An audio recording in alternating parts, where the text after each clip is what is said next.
Hi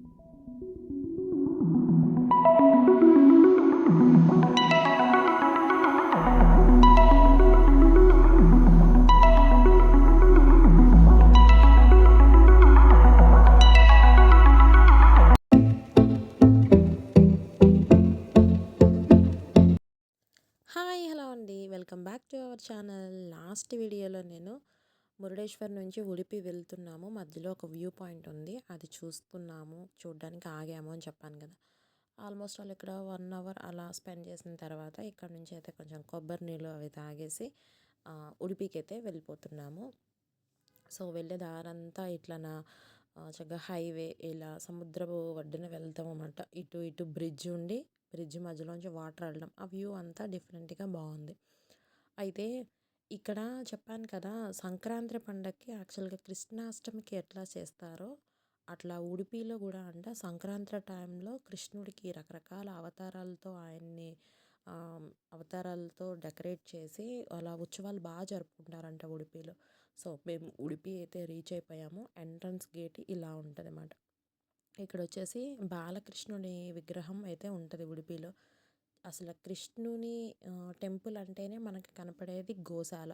ఇక్కడ చాలా రకరకాల గోవులు అయితే ఉంటాయి. ఈ ఆర్కిటెక్చర్ అంతా చాలా డిఫరెంట్గా ఉందన్నమాట. ఇదొక మఠం అని చెప్పాలి, కరెక్ట్గా చెప్పాలి అంటే. ఇదంతా ఇప్పుడుది కాదు, ఎప్పుడో 800 ఇయర్స్ బ్యాక్న ఉన్న చరిత్ర అంతా చెప్పుకుంటూ వస్తారు. అదంతా చెప్తే చాలా లెంతీ అయిపోతుంది. సో నేను సింపుల్గా చెప్పేస్తాను. ఇక్కడ వచ్చేసి మనం స్టార్టింగ్ ఎంట్రన్స్ వెళ్ళేది ఒక వే వచ్చేసి దర్శనానికి దారి ఉంటుంది, ఇంకో వే వచ్చేసి అన్నప్రసాదానికి వెళ్ళే దారి ఉంటుంది అన్నమాట. కింద ఫ్లోర్ అంతా ఇట్లాన వంట చేసేది ఏమంటారు వంటశాల ఉంటుంది. అసలు అక్కడికి వెళ్ళంగానే గుమగుమలు ఎలా ఉంటాయంటే, చూసారా సాంబార్ పొడి దంచుతున్నారు, విపరీతమైన గుమగుమలు స్మెల్ వస్తుంది. ఫస్ట్ అసలు దర్శనానికి మానేసి అన్న ప్రసాదం స్వీకరించడానికి వెళ్ళాలి అనిపిస్తుంది, అంత బాగుంటుంది ఆ స్మెల్. అసలు కిందే గోశాల ఉంటుంది, వంటశాల ఉంటుంది, ఎప్పుడు అన్నదానం జరుగుతూనే ఉంటుంది. పెద్ద హాల్ ఉంటుంది, ఎంతమంది అయినా కూర్చోవచ్చు, చాలా బాగుంటుంది. తర్వాత మాది దర్శనం అది కంప్లీట్ చేసుకున్నాము. నేను ఆ వీడియో అది ఎక్కువ తీయలేదు. సో అక్కడ నుంచి వచ్చేసి మల్పే బీచ్ అని ఒకటి ఉంటుంది, చాలా బాగుంటుంది అన్నమాట ఉడిపిలో. ఇదే మెయిన్ బీచ్. ఇక్కడ నుంచి వాటర్ యాక్టివిటీస్ అవన్నీ ఇక్కడే జరుగుతాయి. తర్వాత ఫ్లోటింగ్ బ్రిడ్జ్ అదంతా కూడా ఇక్కడే ఉంటుంది అన్నమాట. ఇక్కడైతే మేము దాదాపుగా 2 అవర్స్ వరకు స్పెండ్ చేసినట్టున్నాము. పిల్లలు అయితే చక్కగా ఆడుకున్నారు. మా హస్బెండ్, పిల్లలు, నేను చాలా బాగా ఆడుకున్నాం అన్నమాట. అసలు ఫస్ట్ టైం వాటర్లో దిగి ఆడింది కూడాను, ఫుల్గా దిగి ఆడింది కూడా ఇక్కడే అనుకుంటా. చాలా బాగా ఆడాము, మామూలుగా అయితే ఆడలేదు. చాలామంది ఉన్నారు, అసలు అది మిట్ట మధ్యాహ్నం అయినా సరే మంచిగా ఆడుకున్నాము. ఇంకోటి ఏంటంటే ఇక్కడ నుంచి వచ్చేసి సెయింట్ మేరీ ఐలాండ్ అని ఒకటి ఉంటుంది అన్నమాట. దానికి వెళ్ళాలి అంటే ఫెర్రీ ఇక్కడ నుంచే ఉంటుంది. అయితే అది ఎవరన్నా వెళ్ళాలి అనుకుంటే మేమైతే స్కిప్ చేసాము. అది రీజన్ కూడా నేను లాస్ట్ వీడియోస్లో కూడా మీకు చెప్పాను కదా. సో ఇక్కడ నుంచి వెళ్ళాలి అంటే 3 o'clock లోపలలోనే 3కి ఎండ్ అయిపోతాయి అన్నమాట ఫెర్రీస్ సెయింట్ మేరీ ఐలాండ్కి వెళ్ళడానికి.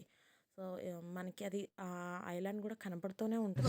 आधा घंटा वेट करो, कुछ होता है आधा घंटे का ऐसे आप गए तो पूरा मुश्किल होता है तुम्हारे को स्टॉप करके फिर वो नीचे जाना बोले तो कैसे जाना?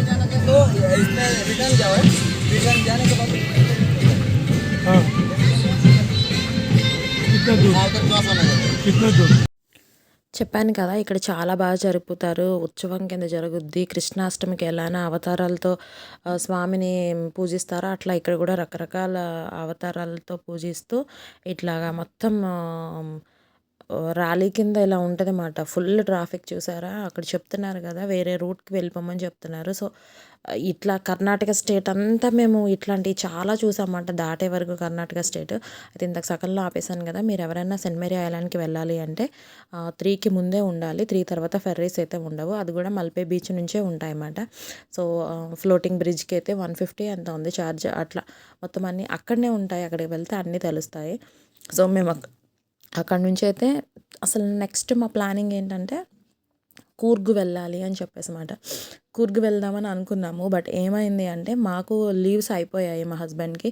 సో, ఇంకా తప్పని పరిస్థితుల్లో ఇంకా ఇంకో 1 డే అలా పెట్టుకుందాం అనుకున్నాం గానీ ఇంకా అవ్వలేదు. సో, ఇంక మేము రిటర్న్ జర్నీ మాట. రిటర్న్ అయిపోతున్నాం హైదరాబాద్‌కి. వచ్చేదంతా ఫుల్ ఘాట్ రోడ్స్ అసల. ఎలా ఉందంటే ఆ ఘాట్ రోడ్‌లో పైకి కొండపైకి వెళ్ళాక అసల మేఘాలు చేతికి అందుతాయేమో అన్నంత అంతగా దగ్గరగా ఉన్నాయి. చాలా బాగుంది అసల. చుట్టూతా అడవిలాగా కొండలు, ఆ కొండల్లోంచి ఘాట్ రోడ్‌లోంచి కార్ డ్రైవ్ చేసుకొని వెళ్తాం. అబ్బా! చాలా అంటే చాలా మంది బాగా ఎక్స్‌పీరియన్స్ ఉన్న వాళ్ళు తప్ప ఇట్లాంటి రోడ్‌లో అయితే అసలు డ్రైవ్ చేయలేరు. ఎదురు బెదురు వెహికల్స్ వచ్చేస్తా ఉంటాయి. అది కూడా ఫాస్ట్‌గా వస్తూ ఉంటారు. చాలా జాగ్రత్తగా వెళ్ళాలి. ఇక్కడ మధ్య మధ్యలో వ్యూ పాయింట్స్ ఉన్నాయన్నమాట. ఆ వ్యూ పాయింట్స్ కూడా ఆగుతూ వాటిని కూడా చూసుకుంటూ ఫుల్‌గా జర్నీని అయితే ఎంజాయ్ చేసాము. ఇంకా నైట్ అంతా మేము ఇలా జర్నీలోనే ఉన్నామన్నమాట. ఇలా మధ్యలో ఎంత బాగున్నదో అసలు వ్యూస్ పైకెక్కి ఎక్కడ పడితే అక్కడ కార్ ఆపడానికి కూడా లేదు. వ్యూ పాయింట్ ఉన్నప్పుడు మనం పక్కకు తీసుకోవాలి. ఎందుకంటే ఘాట్ రోడ్ కదా, ఎక్కడ పడితే అక్కడ అలా వెహికల్స్ ఆపడానికి ఉండదు. చాలా అంటే చాలా బాగుంది. 6 డేస్ మొత్తం మా ట్రిప్ మాట. గోవా, గోవా తర్వాత మేము గోకర్ణ వెళ్ళాం. గోకర్ణ నుంచి మురుడేశ్వర్ వెళ్ళాం.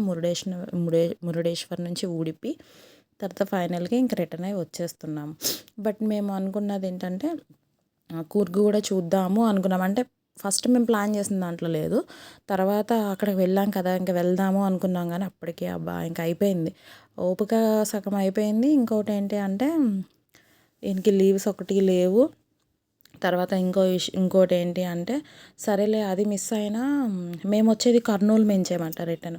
సో, కర్నూలులో దగ్గరలో ఉన్నాయన్నీ చూసేద్దాము అనుకున్నామాట. అహోబిలం, తర్వాత ఏంటది మంత్రాలయం, ఇంక ఇలా టెంపుల్స్ ఉన్నాయి కదా, అవి కూడా చూసుకుని వద్దాం అనుకున్నాం. అలానే మార్నింగ్ మేము కర్నూలు కూడా రీచ్ అయిన అప్పటికి ఇంకా మేము బాగా టైర్డ్ అయిపోయి ఇంకా చాలులే అనిపించింది. ఇదిగోండి చూడండి, చెప్తున్నాను కదా అసలు సన్సెట్ అవుతుంది. అసలు అదైతే మాటల్లో చెప్పలేము. చూడాలి నిజంగా. ఎంత బాగుందంటే వ్యూ ఆ కొండల మధ్యన. అంటారు కదా ఏంటది లంబసింగి ఇవన్నీ వెళ్తే అదే మేఘాలు ఇలాగా పాల సముద్రంలాగా ఉంటాయని సేమ్ అలానే అనిపించినాయి అక్కడైతే మాకు. మేము చూసిన వ్యూ వేరు, నేను మీకు చూపించిన క్యాప్చర్ చేసింది వేరు ఉంటుంది కదా. ఇలా నైట్ అంతా ఇక్కడ ఏంటంటే అసలు పొంగల్కి షాప్స్ కూడా క్లోజ్ ఉంటాయి అనుకుంటాం. మాకు అసలు ఫుడ్డే దొరకలేదు. ఎక్కడ చూడు ఏ స్టాల్స్ లేవు. ఇక్కడ ఒక బజ్జీ షాపు, పునుగుల షాప్ అట్లాంటివి ఏమి ఉండకపోలేదు. ఏదైనా ఫ్రైడ్ రైస్ తిందామన్నా ప్రతి ఒక్కరి దగ్గర అయిపోయిందండి. బంద్ చేసుకుని వెళ్ళిపోతున్నారు మరి 8 అసలు ఆ రోజు ఫుడ్ ఎంత కష్టం మీద దొరికిందో మాకు. చెప్పాను కదా ఇలాగా మనకైతే సంక్రాంతి అంటే కోడి పందాలు అలా హడావిడి అదంతా ఉంటుంది కదా, ఇక్కడ అట్లా కాదు. వీళ్ళు సంవత్సరం మొత్తం పంట బాగా పండాలని పండిన పంట అమ్మవారికి సమర్పించి వీళ్ళు చిన్న సైజు జాతరలాగా చక్కగా మనం కోడి పందాలు అలా ఉంటాయి కదా, వీళ్ళకి అట్లా కాకుండా వీళ్ళు కూడా తీర్థంలో అలా పెట్టుకొని జాతరలానే చేసుకుంటున్నారన్నమాట. తిరణాలు అంటారు కదా, అట్లానే చేసుకుంటున్నారు. ఇలా క్రాకర్స్ అవన్నీ పేల్చుకుంటూ ఎక్కడ చూడు కర్ణాటక స్టేట్ బార్డర్ మీద దాటే వరకు మాకు నైట్ అయినా ఇలానే జామ్ ఉంది మాట. Full crowd. చక్కగా షాప్స్ అవి పెట్టుకుంటారు కదా తిరణాలలో, అట్లానే షాప్స్ గుళ్ళ దగ్గర అన్నీ ఉండేది. అంత హడావిడిగా ఉండేది. ఇక్కడ నేను అసలు క్రాకర్స్ సౌండ్ అది పెడదాం అనుకున్నాను కానీ బట్ మేమేదో కన్వర్సేషన్ మాట్లాడేసుకుంటున్నాము, అవి అంత మంచిగా లేదు అని చెప్పేసి నేను వాయిస్ ఓవర్ ఇస్తున్నాను. ఇదిగోండి, ఇది ఒక టెంపుల్ మొత్తం అంతా హడావిడిగా ఉంది. కర్ణాటక స్టేట్ నేను చాలా షాక్ అయ్యాను. ఎప్పుడు ఓన్లీ ఆంధ్రప్రదేశ్లోనే కదా, ఆంధ్రాలోనే కదా పొంగల్ చేస్తారు. ఓహో, కర్ణాటకలో కూడా ఇంత బాగా చేస్తారా? ఓన్లీ భోగి చేయరు, ఓన్లీ పొంగలే చేస్తారు ఇక్కడ. దట్టు చెప్పాను కదా ఇట్లా పొంగల్ రోజునే చేస్తారు. సంవత్సరానికి ఒకటే చేసుకుంటారు వీళ్ళు అలానా. ఉడిపిలో కూడాను చెప్పాను కదా శ్రీకృష్ణుడికి రకరకాల అవతారాలతో అలా చేస్తారంట. మొత్తానికి మన స్టేట్లోనే కాదు పక్క స్టేట్లో కూడా ఇంత బాగా చేస్తారు పొంగల్ అని నాకు వెళ్ళాకే తెలిసింది. ఈ టూర్ మాత్రం చాలా మెమొరబుల్గా సాగింది. నేనైతే అసలు ఫుల్ ఎంజాయ్ చేశాను. కూర్గు కూడా వెళ్ళేసి వచ్చుంటే ఇంకొంచెం బాగుండును అనిపించింది. మళ్ళీ అంత దూరం ఇప్పుడు అనిపిస్తుంది. దేనికైనా టైం రావాలి వెళ్ళాలి అంటే కదా. అయితే ఉడిపిలో అయితే బాలకృష్ణుని విగ్రహం ఉంటుంది. ఆయన దర్శించుకోవడం వల్ల బాధలు అంతా తీరిపోతాయి, ఏదన్నా ఉంటే సంతాన అభివృద్ధి కూడా జరుగుతుంది అని చెప్పేసి నానుడి అక్కడ. ఇక్కడ వచ్చేసి పొద్దున్న మేము కర్నూలులో దిగామాట. అప్పటికి ఇంకా ఆకలేసి వస్తుంది, మామూలుగా లేదు. సో బ్రషింగ్ అది చేసేసి టిఫిన్కి అయితే ఆగాము ట్రక్ దగ్గర. అసలు మేము ఎలా ఉన్నామంటే నేను న్యాచురల్గా ఎలా ఉన్నాను మీకు అలానే చూపించేశాను. అసలు ఒక ఫేస్ వాష్ లేదు ఏం లేదు. ఆ ఉన్న వాటర్తో ఎలాగోలా బ్రష్ చేసుకుని తింటున్నాం అన్నమాట. ఐషీకి అయితే ఫస్ట్ పూరి తినిపిస్తున్నాను. అది తినగా మిగిలింది నేను తినేసాను. ఇక్కడ నుంచి అయితే ఇంకా డైరెక్ట్ అయితే ఇంటికే వచ్చేసాము. ఇంకెక్కడ ఏమీ వెళ్ళలేదు. మళ్ళీ కర్నూలు అనుకున్నాం కానీ చెప్పాను కదా ఓపికలు అయిపోయినాయి అప్పటికే. ఇంకా ఐషి కాళ్ళ మీద కూర్చున్నాం గురించి కాళ్ళు వాసిపోయి నాకు ఇబ్బంది అయింది. సో ఇంకా వద్దులే ఇంకెప్పుడన్నా వెళ్ళిపోదామని ఇంక నేనే అనేసాను. ఎలా ఉన్నామో చూసారా అసలు మామూలుగా లేదు. ట్రిప్ స్టార్టింగ్లో ఒకలా ఉంటాము, ఎండింగ్లో ఒకలా ఉండడానికి ఇదే నిదర్శనం. ఇంటికి వచ్చాక ఇల్లు ఎలా పడితే అలా ఉంటుంది కదా, అంతా నీట్గా క్లీన్ చేసుకుని నేను తడిగుడ్డ మాపది పెట్టుకుంటే ఐషి ముగ్గులు పెడుతుంది. అది కూడా చుక్కల ముగ్గులు పెడుతుంది చూడండి. రకరకాల డిజైన్లు వేస్తుంది. నీకెందుకమ్మా నేను హెల్ప్ చేస్తా అంటుంది. కొంచెం అంత కూతురు ఉంటే తల్లికి ఇంకేం కావాలి అన్నట్టు చూడండి నేను క్లీన్ చేసుకుంటుంటే అదైతే ముగ్గులు పెడుతుంది. అది అలాగా మా 6 days ట్రిప్ అయితే సక్సెస్ఫుల్గా కంప్లీట్ చేసుకున్నాము. ఈ సంక్రాంతి పండగకి మేము ఇలా ట్రిప్తో ఎంజాయ్ చేసాం అన్నమాట. ఓకేనండి, ఇక్కడితో ఈ వీడియో ఎండ్ చేస్తున్నాను. నెక్స్ట్ వీడియోలో మళ్ళీ మీ అందరినీ కలుసుకుంటాను. అంతవరకు సైనింగ్ ఆఫ్ మీ Ramya. Take care, bye bye.